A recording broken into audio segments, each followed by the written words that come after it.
But they're really criticizing science, because I represent science. If you're vaccinated, you really don't need to worry about getting it in a way that's serious or transmitting it. That is true.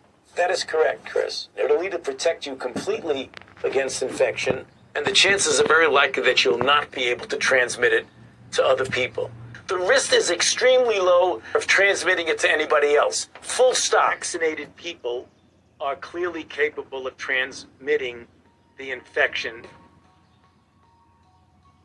When you're in the middle of an outbreak, wearing a mask might make people feel a little bit better. If people are not wearing masks, then maybe we should be mandating it. I often myself wear 2 masks. And I'm quoting you now, at the population level, masks work at the margins maybe 10%. To hear that they only work at the margins maybe 10% would make a lot of people ask, okay, then why was I wearing a mask? You're really attacking not only Dr. Anthony Fauci, you're attacking science when you say that this is going to go away tomorrow like magic, when you know that there's no chance it's going to just disappear. We hope this just goes away, burns itself out. So my question is, why weren't you straight with the American people about this to begin with? So the bottom line is, it's a guesstimate. I gave a range. It seemed in that quote to suggest that you were basing your recommendation on polling and what people could accept. Is that not what you meant?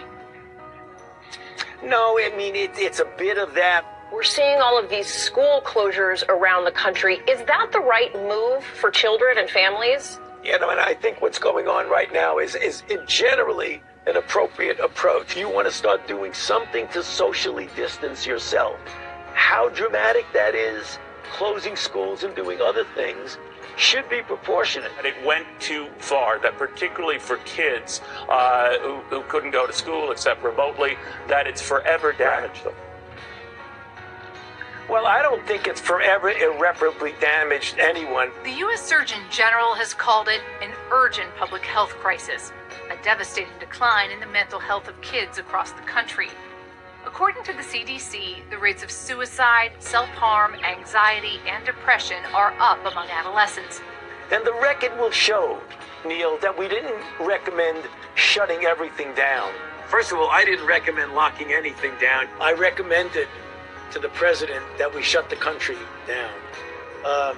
And that was a very difficult decision because I knew it would have serious economic consequences, which it did. Yeah. Because if you look at the people that are politicizing me, there's somebody that all the way over on one level. But there are a lot of other people who look upon me the way they should, as a non-political person that I am.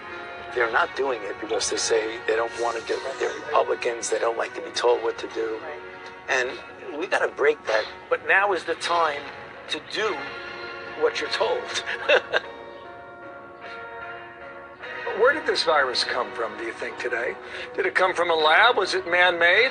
When you have the animal-human interface and you have animals that come out of the wild that are sold at these open, what they call them, wet markets. Place of origin was not within the market itself. No, I don't think you could say that. There's a report today that another intelligence arm of the U.S. government, this is inside our energy department, has joined the FBI in concluding that COVID began with a lab leak in China.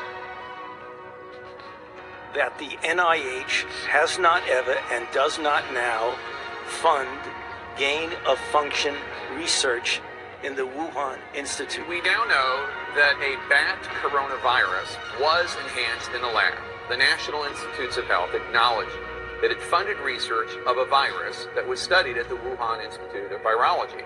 The experiment unexpectedly, we're told, made a bat coronavirus more contagious than the original naturally occurring one. Take an animal virus and you increase its transmissibility to humans. Right. You're saying that's not gain of function? Yeah, that is correct. And Senator Paul, you do not know what you are talking about, quite frankly. And I want to say that officially.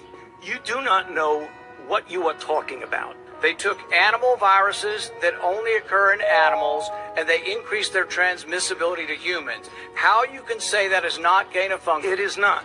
What we're talking about now is the gain-of-function research in studies that increase predominantly the transmissibility as well as pathogenesis and alteration of host range of the virus. Somebody is lying here, Senator. It is you. I'd have to laugh at that. I should be prosecuted.